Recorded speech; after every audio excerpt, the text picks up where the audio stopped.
Welcome to a session on forms in PHP. So what is a form? Form enables us to capture the data that has been inputted by the user, and it will be sent to the server side script for further processing. One of the main advantage of using PHP is to gather the data from the form. So when we create a form in PHP, we normally have two choices to make.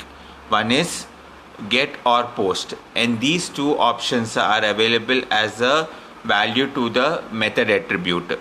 So form tag will normally have method as an attribute which will take get or post values.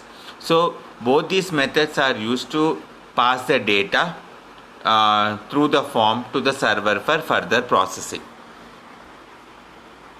So what is $_get method? Information sent from a form with the get method is visible to everyone. So all the variable names and values are displayed to the URL.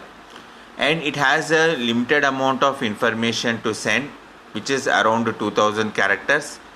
All these variables are visible in the URL. So therefore these variable values can be bookmarked, which may be useful in some cases. It is better not to send any passwords using the get method. If these values are getting bookmarked, person can know what your password is. So here is an example demonstrating the get method.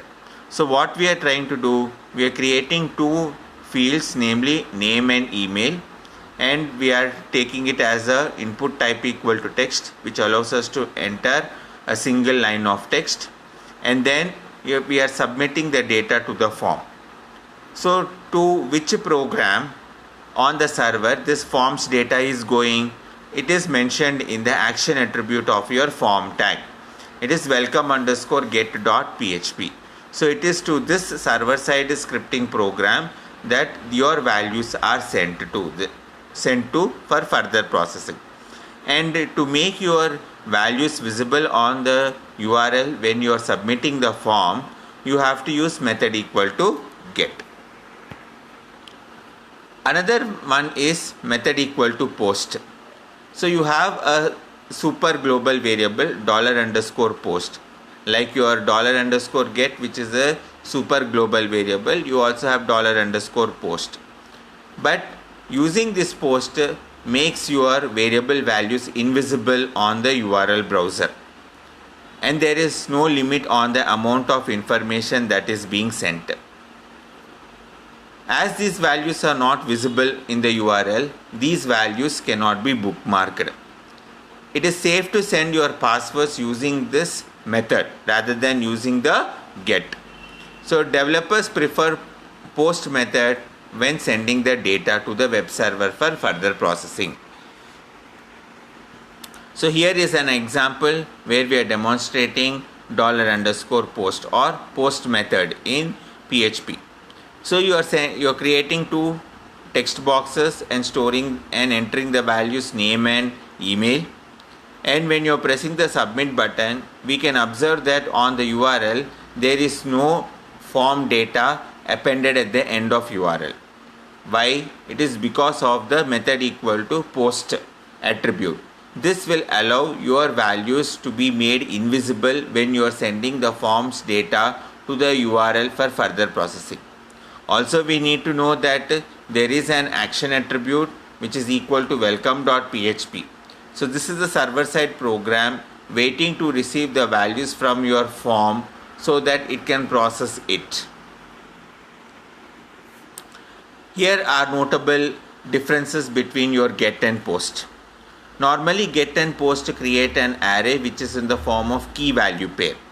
The key is nothing but the name of your form field, and value is what you have entered into that particular form field. And we need to understand that using the get, the variable values are visible. Using the post, the variable values are invisible. Using the get, we have limited amount of information to send, but using post we have no limited amount of information. So there is as much information as you want, you can send through post. Also, the variable values can be bookmarked as they are visible in case of get, but in case of post, these variable values are invisible, so they cannot be bookmarked. Also, $_get is an array of variables passed to the current script via the URL parameters.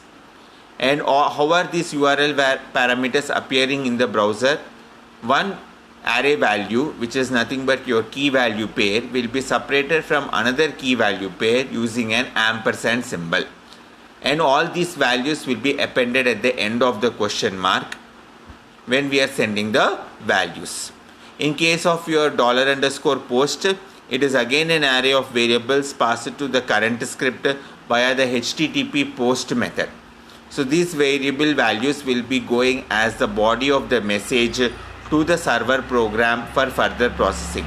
So they will not be visible to the end user. So this is all about your get and post. Thank you, students.